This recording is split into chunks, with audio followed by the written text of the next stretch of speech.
تڑپ رہا ہے؟ وہ نبی کا جو درد نبوت تھا، جو درد نبوت کہ کوئی جہنم میں جانے نہ پائے، کوئی گمراہ ہی کی موت نہ مرے، اس درد نے بے قرار کیا میرے نبی کو، صحابہ کو، تو تب تو وہ ماہی بے آب کی طرح تڑپے، پارے کی طرح بے قرار ہوئے اور ہوا کی طرح پھیلے، اور جب تک زندگی نے وفا کی اور جہاں تک وہ جا سکتے تھے دنیا کا آباد حصہ لا الہ الا اللہ کی آواز سن چکا تھا۔ ہمارے ذمہ دستک دینا ہے، دل میں اتارنا ہمارے ذمہ نہیں، میں کہا کرتا ہوں تشکیل ہمارے ذمہ نہیں، پہنچانا ہمارے ذمہ۔ یہ کتنے تبلیغ والے بے وقوفی میں کہتے ہیں بیان اصل نہیں تشکیل اصل ہے، بھائی بیان اصل نہیں تشکیل اصل ہے، نہیں، دعوت دینا اصل ہے، تشکیل تو میرا اللہ کرتا ہے۔ میں کسی کو اٹھا سکتا ہوں؟ ہاں بھائی بیان اصل نہیں، میں 3 گھنٹے بیان کر کے بیٹھا ہوں، تھک کے کمر میں درد ہے، اور تشکیل والا کہتا ہے بھائی بیان اصل نہیں تشکیل اصل ہے۔ مجھے خامخواہ بٹھایا تھا 3 گھنٹے یہاں؟ دعوت اصل ہے، ہمارے ذمہ دعوت دینا ہے، اگرچہ بت ہیں جماعت کی آستینوں میں، مجھے ہے حکم اذان لا الہ الا اللہ۔ میں تشکیل نہیں کر سکتا، میں دل نہیں پھیر سکتا۔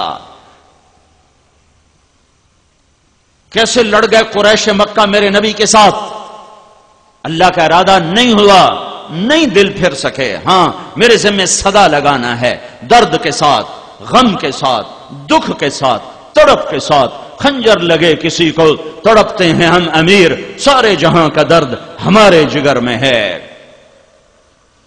یہ مزاج اسلام ہے، یہ مزاج ایمان ہے کہ کسی کو گمراہی میں دیکھ کے تڑپ جاؤ، نفرت نہ کرو، نفرت نہ کرو۔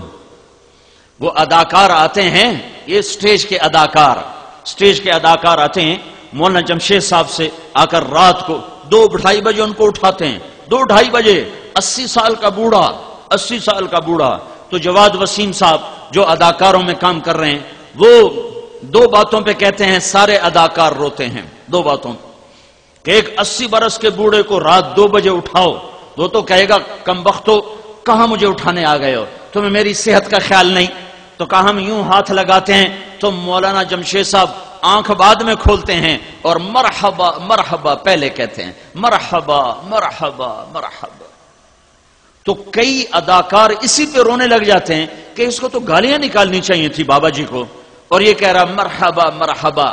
پھر مولانا جمشید صاحب کہتے ہیں بھائی وہ ہماری بچیوں کا کیا حال؟ کس کو کہہ رہے ہیں؟ ہماری بچیاں سٹیج پہ کپڑے اتار کے ناچنے والیاں، تھیٹر میں ننگے ناچ کرنے والیاں۔ تو جواد سے کہتے ہیں بھائی وہ ہماری بچیوں کا کیا حال ہے؟ کہ اس بات کو سن کر کوئی تبلیغ کے بغیر، کوئی دلیل و برہان کے بغیر آنسو لوگوں کے یوں نکلتے ہیں کہ جن پر تھوکنا بھی دینداروں کو گوارا نہیں، ان کو اتنا بڑا عالم کہہ رہا ہے ہماری بچیوں کا کیا حال ہے۔ یہ درد نبوت ہے، یہ دھکے کھائے بغیر نہیں ملتا، یہ گھر چھوڑے بغیر نہیں ملتا۔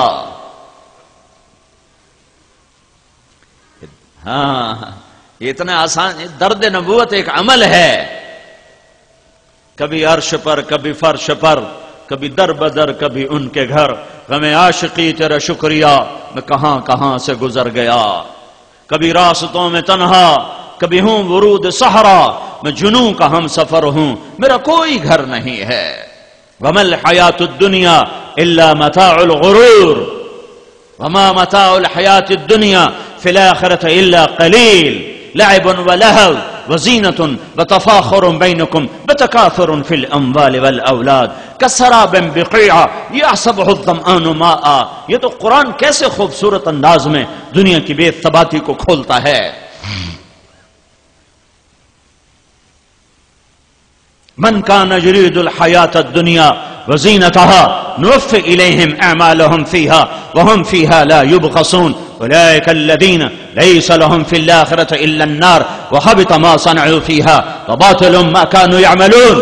اگر برے والے کے انسانوں تمہیں دنیا چاہیے، آؤ لے لو، یہ پڑی ہے لے لو، یہ دھوکے کا گھر ہے، یہ مچھر کا پر ہے، یہ مکڑی کا جالا ہے، جاؤ لے جاؤ۔ فرعون کو بھی دے دی تھی، قارون کو بھی دے دی تھی. کس چیز کو تم نے مطلب بنایا؟ کس چیز کو تم نے معراج بنایا؟ کس چیز کو تم نے منزل بنایا؟ اس ٹوٹ جانے والا گھر، یہ مچھر کا پر، یہ مکڑی کا جالا، یہ دھوکے کا گھر، یہ کیا چیز ہے؟ اس کی عزت، اس کے جھنڈے، اس کی گاڑیاں، اس کی وزارتیں، اس کی صدارتیں، یہ کیا منزل ہے؟ جاؤ قبرستانوں میں دیکھو، بڑے بڑے شاہ سوار ایسے پیوند خاک ہو گئے کہ آج ان کی ہڈیوں کا چورا بھی نہیں ملتا. تبلیغ کوئی جماعت نہیں ہے. ھذا بلاغ للناس. علامہ زرکشی فرماتے ہیں اگر قرآن کا نام رکھا جاتا، قرآن اس کا نام نہیں، قرآن پڑھی جانے والی کتاب، پڑھی جانے والی کتاب. اگر قرآن کا کوئی نام رکھا جاتا تو یہ آیت قرآن کا نام ہے ھذا بلاغ للناس. یہ پیغام ہے لوگوں کو پہنچانے کے لیے، یہ پیغام ہے لوگوں کو پہنچانے کے لیے. اس سارے پیغام کا خلاصہ دو باتیں ہیں جو میرے نبی نے دنیا سے جاتے ہوئے کہیں. ایک اللہ کا حق جس کا نام بندگی ہے، جس کا نام عبادت ہے، جس کا نام نماز ہے، روزہ ہے، حج ہے، زکوٰۃ ہے، تلاوت ہے، تسبیح ہے، تہجد ہے، صدقات ہے، بندگی، عبادت. ھذا بلاغ للناس. یہ ساری دنیا کے انسانوں کو پیغام پہنچانا ہے. کس نے؟ تبلیغی جماعت نے؟ نہیں. کلمہ گو مومن مومنہ ہر مرد عورت نے پہنچانا. نماز صرف میرے ذمہ فرض ہے، روزہ صرف میرے اوپر فرض ہے یا ساری امت پر فرض ہے؟ جس رب نے نماز فرض کی، روزہ فرض کیا، اسی نے ختم نبوت کی وجہ سے دعوت کا کام میرے سر پہ ڈال دیا ہے. وقت فرصت ہے کہاں، کام ابھی باقی ہے، نور توحید کا اتمام ابھی باقی ہے.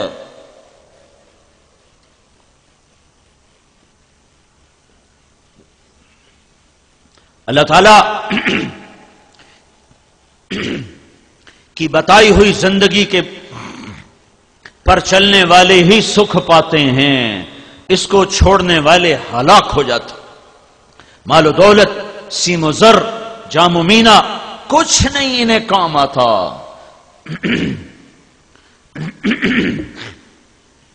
کوئی رنگ، کوئی روپ، کوئی گلشن، کوئی وادی، کوئی گلستان ان کے دل کے زخموں پہ مرہم نہیں رکھ سکتا. دل کا پھمبا، دل کے زخم کا مرہم صرف اللہ اس کے رسول کا تعلق ہے، اللہ اس کے رسول کی محبت اور اس کی اطاعت ہے. تو میرے محبوب صلی اللہ تعالی علیہ وسلم کی تعلیمات کو پہنچانا ہے. ساری تعلیمات دو ہیں، دو. ایک اللہ کا حق جس کا نام عبادت ہے، ایک بندوں کا حق جس کا نام اخلاق ہیں. ایک اللہ کا حق جو حقوق اللہ، ایک بندوں کا حق جو حقوق العباد. ایک بندگی حی علی الصلاۃ، دوڑو نماز کی طرف. سارا برے والا اذان پہ بند ہو جائے، عورتوں کے چولہے بند ہو جائیں اور مصلے آباد ہو جائیں، دکانیں بند ہو جائیں، دفتر بند ہو جائیں، عدالتیں بند ہو جائیں اور اللہ کا گھر آباد ہو جائے.